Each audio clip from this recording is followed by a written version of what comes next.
Welcome to Titan, fellow gamers. In this episode of Let's Try Industries of Titan, I'm going to showcase the new ship-to-ship combat, which is not in its final form, new weather effects as we get snowstorms from now on, building cost rebalance, and many other minor adjustments in the Shape Up and Ship Out update.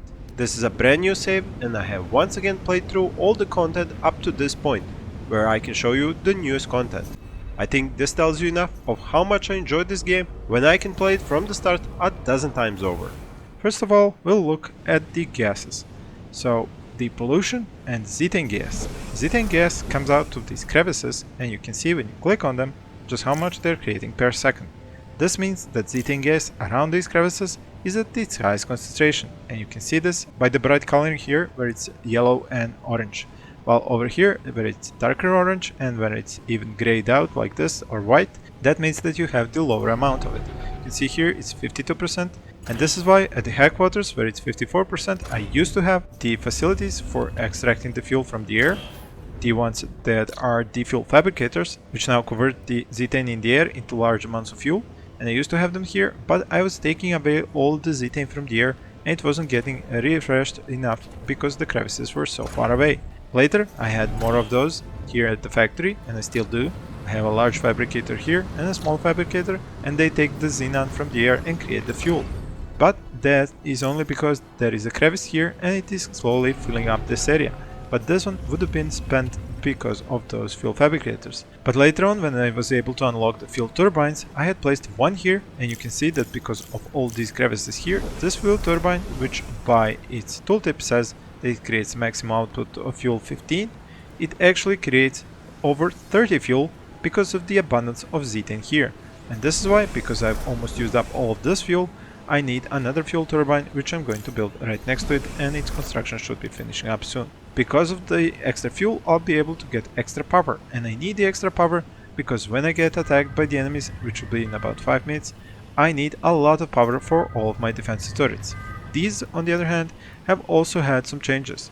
The shipyard is the one that I built here, and I'll show you that in a moment, but I wanted to talk about some of the balancing changes because the defensive turrets now cost a hell of a lot more. You need 50 minerals just to build one, and then each upgrade costs you 12, 16 and 24 isotopes in order to get it to level 3. So you need a hell of a lot of isotopes and minerals to actually manage to build a turret and make it operational at level 3 to be able to defend your city. Now I think all of mine are at level 3, I'm just going to do a quick check here. Yep, and the shipyard also requires a lot to actually build these ships. If we go and take a look, we have the level 1s, and they differ depending on which weaponry they have, what is their hull strength and what is their speed. The more weaponry and hull strength you get, the slower the ship is. Now I'm gonna go for the biggest and baddest of them all, the Vulture AG-56. It has 2 large lasers, 1 large Gatling gun, 160 hull strength, 316 ship tiles, which are going to be used when you can mainly build inside of the ship, but that's going to be coming in the later updates to the game. And because of all of this, the speed is just 8 km per hour. I'm going to unlock this hull and construct the ship. Now I do have some roads leading up to there, so I should have the ability to get the needed resources there faster with the trucks. I have connected the roads here in the middle with this transport hub, and it is connecting the storage facilities, the smokestack and all of the other buildings which for some reason or other have the need for anything to be transferred. For example, waste from the factory, and we have the residential buildings which also create waste, which is then transferred over to the factory where I have a few of these bins where I collect that waste, and then from here that waste is taken with trucks through this road over here to the smokestack. Now I have been building another smokestack here, which is also at level 3, and this is why I have 2 air purifiers next to the smokestacks. In my previous save, I used the air purifiers next to the conversion centers and the residential areas to prevent the pollution getting there. But this time around I chose to actually build these purifiers at the source of this pollution, and I think that this strategy is actually working out far better than the previous one. Now the thing is that I already have over 300 plus waste, and I don't have enough employees to do everything necessary and on top of that defend the city in need. So as soon as this attack is finished and I successfully defend my city, I'm actually going to upgrade the amount of residential buildings and commercial centers so that I can have even more employees, and then I should be able to build this ship and have enough employees to man it, and also to have enough employees to man all the energy plants and everything else that they need to man. For example, I'm probably going to build a third smokestack over here, and I'm going to use this road and the future transport hub, which is going to be located near here, to transfer all that garbage and waste from these storage facilities and these factories over to the smokestacks to be destroyed. Now I'm going to take away one employee from each air purifier, as the air is pretty clean, and I'm going to use them on my cannons and turrets, and that should leave enough employees free to supply smokestacks and clean the waste. Now I am at 29 out of 22 because I do not have the total amount available because this thing is full of trash. So actually I'm going to clean up waste first and then supply the smokestacks, and this should free up the necessary places for my citizens to live, and then I should be able to get one of these ships to supply me with more citizens, because citizens keep on dying because of all the waste problems, and because of course I have 7 monetization stations which pretty much drain the life out of them just to get me credits. Now the attack is imminent. I'm going to be burrowing down now and turning on all of my turrets. That's 1, that's 2, that's number 3, and we need number 4. The ship is going to take a while to construct, so it won't be ready to defend us from this enemy wave. Let's see where they're going to come at me from. Probably the left side. They usually come from the left side, but who knows. We'll check it out and see how it happens this time around. The employees are probably just working on the rest of the buildings which are to be constructed, like the energy plant, but soon they're going to be repairing buildings as these things are going to start shooting at me. So here we go. First one is going to be this one, repair. And there are 2 more up above. Here's one, here's the second one. These 2 turrets should be able to handle these guys, no problem. Okay, this one fell on the roads when it was destroyed, so it destroyed some of my roads. That's also a bit of a problem because you cannot bury the roads down.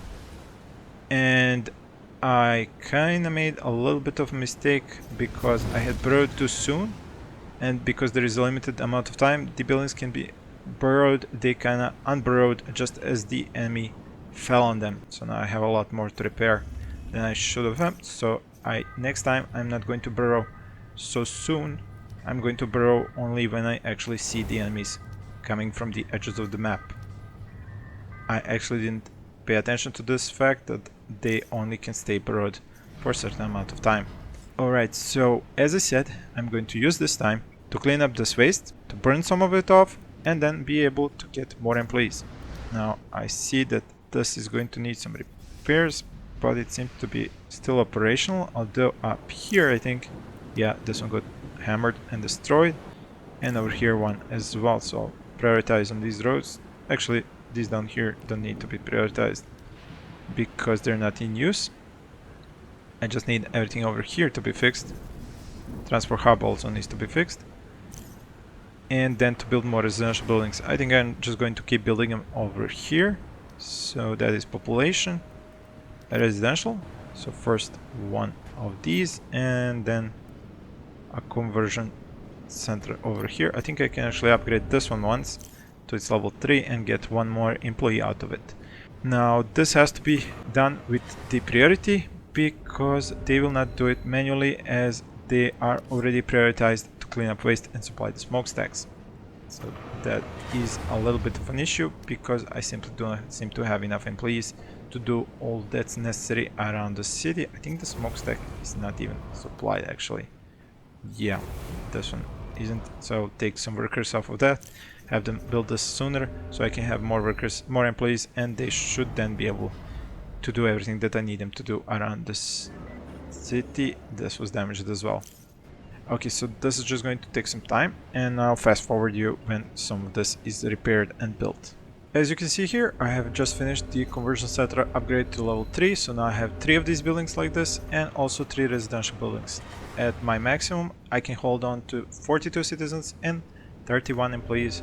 31st is now going to be switched over from a citizen to an employee, and now I just need to make sure to get some more of this isotopes from the mine, which I have to use the empty mines as their first job, move isotopes as their second, then clean waste third, and the supply smokestack as the fourth. The ship is getting more minerals now that everything is repaired, and I have plenty of power and plenty of fuel thanks to the energy plants and the 2 fuel turbines over here where there is plenty of ethane gas. Here we go, I can get 12 new from this ship and 6 new from this ship and 3 new from this ship. So now I should have plenty of them. They do die sporadically from all the monetization platforms. So you can see their little train of my new citizens coming off from the spaceport. I think that's almost at the maximum, but I can get a few more as soon as more ships land. That's 40 out of 42, so I'm pretty high with that. 32 employees.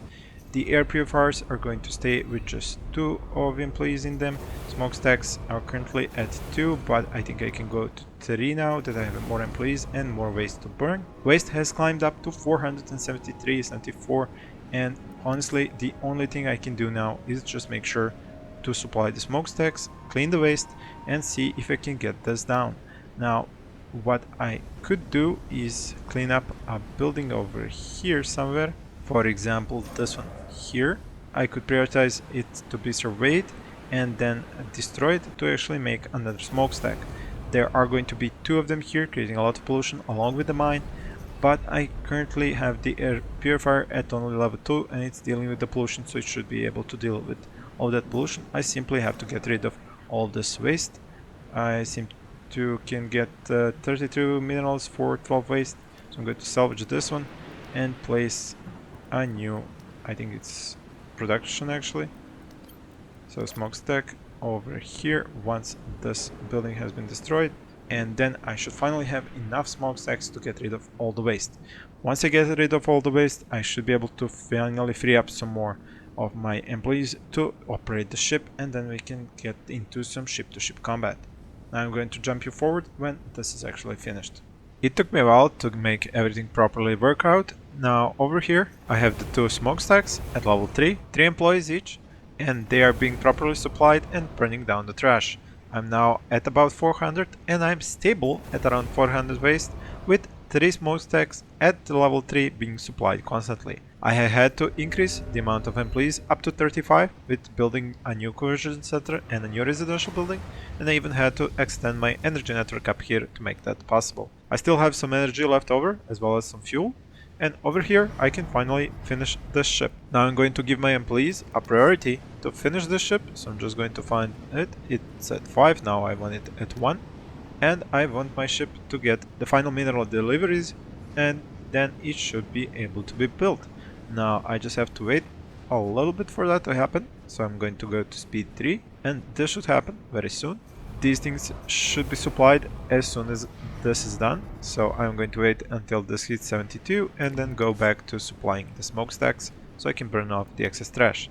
Now with this many residential buildings, I think it is perhaps a mistake to have them at level 3, because you don't get that much out of them at level 3 compared to level 1, but they produce so much more garbage and waste that it's hard to keep up. So I'm going to think about next time to just build them at level 1 or perhaps level 2 without going to level 3. Now over here I think cleaning wastes should go up, construct the ship can be lowered down, and construction should be done in about 30 seconds. So we should have a ship, and then we are just going to wait for the raiders, the rebels, to attack us again, and then show them who's boss with our newest baddest ship.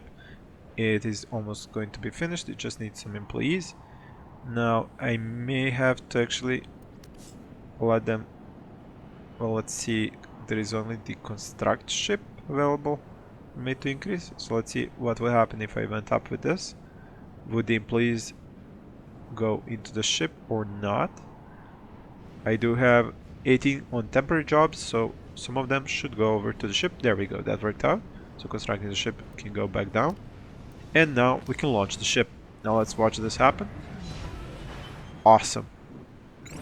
Now it has 3 weapons installed, which is pretty much the same as the turret, but considering the fact that I can move it, I can always reinforce the side of the city, which is being attacked by more than what the turrets can handle. So I'm going to park it somewhere like in the middle, and then be ready to take on the enemies. Over here I do seem to have a destroyed piece of road that I need to repair. Considering the fact that I'm absolutely full with influence at 300 points, it used to be a cap at 200 points, now it's at 400 points, I've actually disabled the council monument building because I don't need to spend power on gaining more influence when I'm already capped. and I can't really even take over any more of these areas, because if we take a look at my influence, I think that's the command area, over here I can't even take anything else because I've already set up and claimed pretty much everything. There really isn't much more. I would have to increase the range of this command center to actually be able to get more, so that's something I can do, and I can prioritize on this. And then once I upgrade the area, the command area of this command center, then I should be able to spend more influence on getting some of these other areas claimed. Now, as I said, I would like to show you the ship in ship-to-ship combat, so I'm going to wait for the rebels to attack me. They haven't attacked me for a while, I'm not sure why, so I'm going to fast forward you until their next attack. Well, unfortunately, I was having difficulty with getting a rebels to attack me again in that save, so I've actually gone back a few steps and I have built the ship again. It's almost ready, and there is a next wave coming on of the attackers, so I should be able to show you the gameplay of ship-to-ship combat. This ship-to-ship combat is not the final form.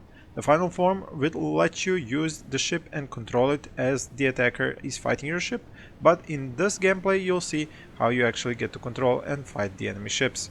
Now my ship should be ready to launch, there we go, and the attack is coming in 30 seconds, so I'm going to slow down the time a little bit and get my employees into their cannons, and we should be able to mount a serious defense against the rebels now that we have our own ship completed, so they should be attacking any minute now.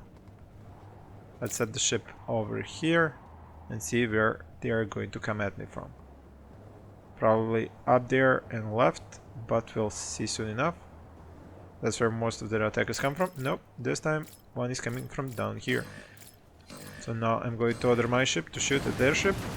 It's going to take up position. And you see the lasers fire off, and now it can take fire back because it can be shot at as well. The enemy ship is down. This is their second, and this is their third ship. So I'm going to set up a repair job on this turret as soon as it gets damaged, and see if my ship can get there to have some fun against the enemy ships, but it's kind of really slow, so it might not get there by the time the enemy ship is destroyed. We'll see. Yeah, I picked the most heavily armed ship, but that is why that ship is the slowest one. But at least you got to see some of the ship-to-ship action. Now, I would like to thank you for watching, and please stay tuned for the next update of this game and my next part of this Let's Play.